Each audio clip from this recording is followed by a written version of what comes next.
আপনি কি জানেন মহাভারতের কুরুক্ষেত্র যুদ্ধে এমন একটি দিন এসেছিল যেই দিন অর্জুন একাই ইতিহাস সৃষ্টি করেছিলেন।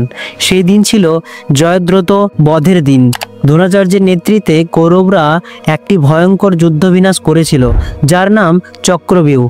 অভিমন্যু সেই চক্রব্যূহ ভেদ করতে গিয়েছিল, কিন্তু শেষ পর্যন্ত কৌরবদের ষড়যন্ত্রে নিহত হন। অভিমন্যুর মৃত্যুর প্রতিশোধ নিতে প্রতিজ্ঞা করেন অর্জুন। তিনি বলেন, যদি সূর্যাস্তের আগে জয়দ্রথকে হত্যা করতে না পারি, তবে আমি নিজেই অগ্নিতে প্রবেশ করব। পরদিন ভোর থেকে সন্ধ্যা পর্যন্ত চলল ভয়ঙ্কর যুদ্ধ।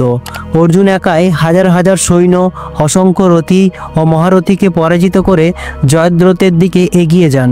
ইতিহাসে উল্লেখ আছে, সেই দিন অর্জুন প্রায় 3 লক্ষ সৈন্যকে একাই নিধন করেছিলেন। কিন্তু সূর্য তখন প্রায় অস্ত যাচ্ছে। ঠিক তখন কৃষ্ণ তার মায়াময় শক্তি দিয়ে আকাশ ঢেকে দেন, যেন মনে হয় সূর্য ডুবে গেছে। কৌরবরা আনন্দে উল্লাস করতে থাকে। ঠিক সেই মুহূর্তে আকাশ আবার পরিষ্কার হয়, আর সূর্যের আলোয় অর্জুন তীর ছুঁড়ে জয়দ্রথকে বধ করেন।